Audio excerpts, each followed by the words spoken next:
John Mueller is the police commissioner for Yonkers, New York. And Yonkers, the police are no longer crossing into New York City to aid them. Welcome to the program, John Mueller.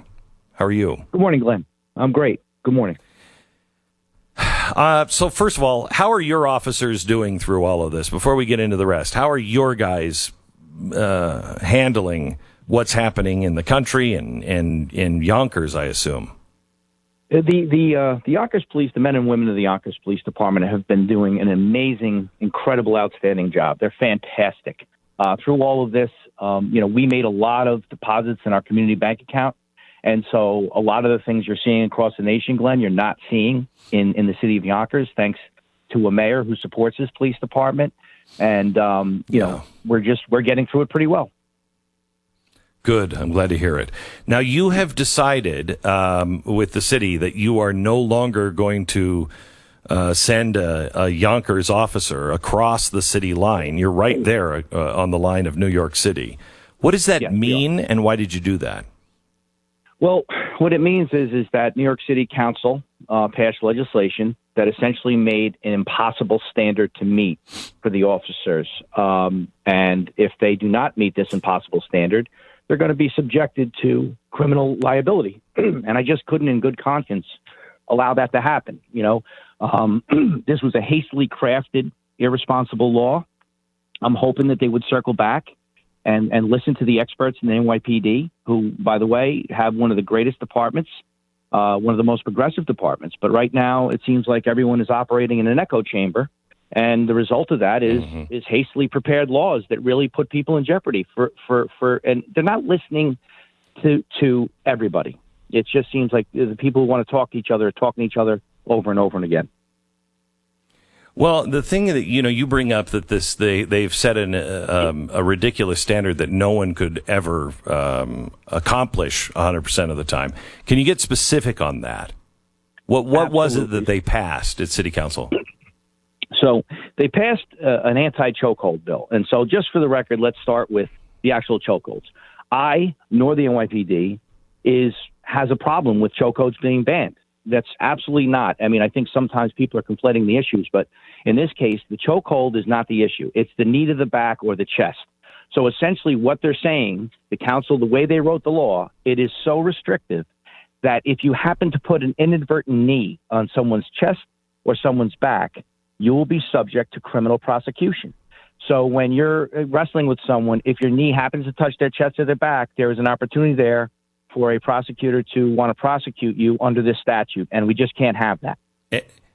And you go to jail. The police officer goes to jail if they do that, right? Yes, and it's just a position that we took in Yonkers, supported by Mayor Spano, that we were not going to be a test case for such irresponsible legislation. And my heart goes out to the NYPD. I spoke with Chief Monahan, the chief of patrol, fantastic guy, progressive police leader, and expressed, how sad I was about this, because this is just an example of going too far and not talking to everybody.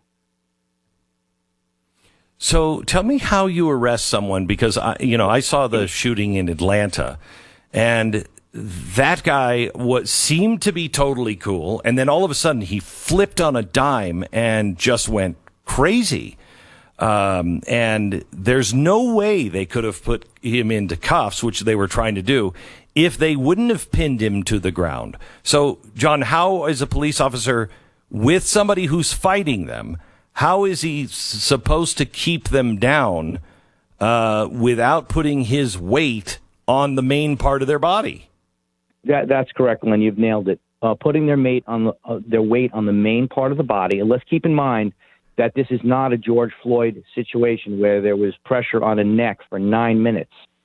This is a situation where it could be 5 seconds to maintain control. And what I might like to add is that the safest way to take a violently resisting suspect into custody is to get him as handcuffed as quickly as possible. When you're able to knock that time down, where there is the struggle point, and they're not in handcuffs, that's where the highest likelihood and the most propensity is for a subject of arrest to be injured or a police officer to be injured. So this almost seems to be counterintuitive to what I think they were trying to do. But when they're not listening or they're not willing to exchange different perspectives, this is what you get. So what is this? What is this really going to mean to New York? Yesterday, CNN was talking about all the problems in New York, the radical spike in New York of problems is caused by Donald Trump and the Republicans for not, passing new gun legislation. That is so ridiculous. It is something right out of 1984 in Newspeak. Everyone with any kind of common sense knows that the cops are afraid to do anything. They're being told not to do anything. And that's what's causing the rise in crime. The bad guys have the upper hand. What does this mean for New York City to be isolated like this and not have other officers run in? It is really a problem for New York City, and sadly, and you used the two most important words probably right now that we need to be more heedful of is common sense. And there is no common sense right now when you pass legislation like this. And unfortunately, what you find, Glenn, is the folks that need us most in communities of color, in neighborhoods that have issues with poverty, they need the police. They need good policing. They need good, solid policing. We understand about police reform. We're for many different aspects of police reform. This is this is a business that shifts and changed. You have to be situationally agile. You have to be able to move, as time goes on. But we enjoyed a historic drop in crime. I was a New York City police officer for a very short time in 1992. And at that time, I believe there was around 2,100 murders. Last year, I think it was around 300. That's nothing short of miraculous. Now, could we have done things better? Right. Of course we could. But what you're seeing now is a reversal of this. And, the one thing you want is officers to come to work and feel like they're wanted and needed and appreciated, respected, and valued. Because when you do that, they're going to go out and they're going to interact with the community and value and respect and listen to what they have to say. It's really a win-win situation. So what we're trying to do here is just to bring, listen, at the end of the day, I'm responsible for the city of Yonkers and police commissioner there. I work at the behest of the mayor. And, this was just something that I'm not going to go down this road. I see bad things as a result of it. I see rising crime and this is just one example of steps that have been taken without talking to the experts in the NYPD. And like I said, they are the light. They have gone all over the world. People have come from all over the world to learn how the NYPD does policing. So when they say something like this is a problem, and again, I'm not going to speak for Commissioner Shea, but it's my understanding they're fine with the chokehold ban. It's the knee on the back, the knee compressing the chest that is the issue. And I think when you explain it to people, like you and I are talking right now, I think the overwhelming majority of people are going to say, okay, yeah, I get that. But right now it seems like the most shrill, the loudest minority, like if you scream the loudest in the minority group, a small minority that just wants to yell and scream, you're taking away reasonable common sense. You're taking away people that are willing to listen and go back and forth and exchange ideas to get where we want to get in terms of policing in America. John, help me out on something, because you've been with the police when did you join the force? I started in the NYPD in 1992. I transferred to Yonkers in 94, and I've been there ever since. So you're talking about 28 years. All right. Okay. So what is it like for a guy who I assume was on duty or was called onto duty on 9/11, a guy who witnessed that and then went through the months of every New Yorker and everybody saying, thank you, thank you, thank you, knowing that our first responders go through hell that none of us want to go through, and being that guy or that group of people that was probably put too far up on a pedestal, but now, 20 years later, you're hated. What does that swing feel like? Well, I think we have to be mindful that I don't know if we are hated. I think that the hateful a small segment of the population is right now their voices are very amplified.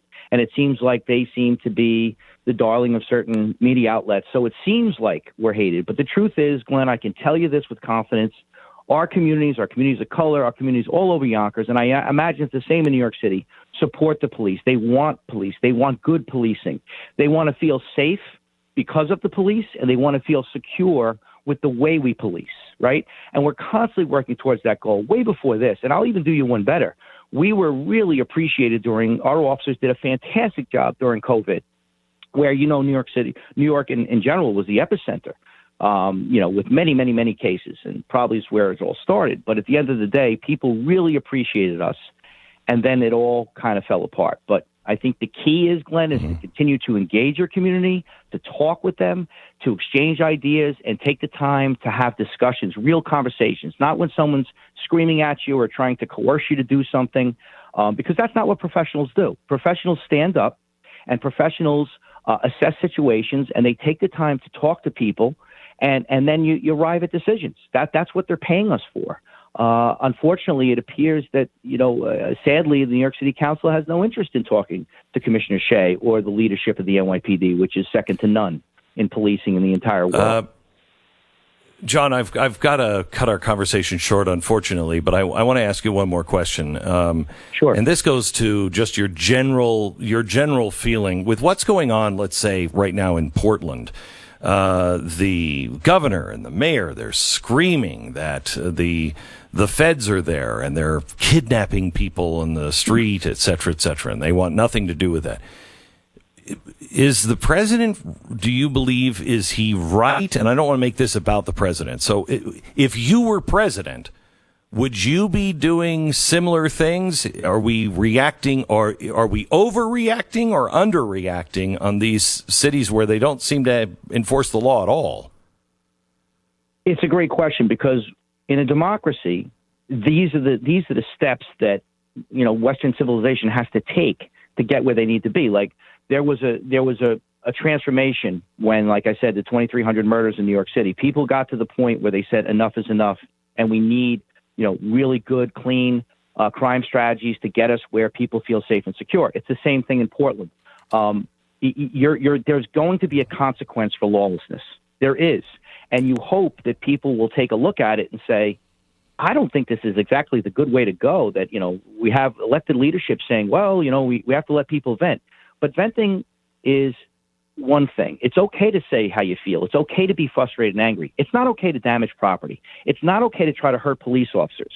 And I think what you're seeing there is really irresponsible among elected leadership. And you hope that eventually people will take notice of it and say, this just isn't the way we can do things. I mean, it's 55 days now, and it's $30 million worth of property damage. Like, at what point does anyone say, this is a disaster? We have to try to figure out a way to secure and reclaim the streets and not allow people to get hurt and not allow lawlessness.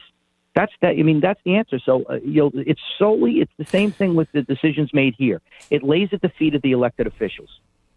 Someday you hope there are consequences and people say, I don't want to live through this again. This is not the way to achieve change, especially for 55 days.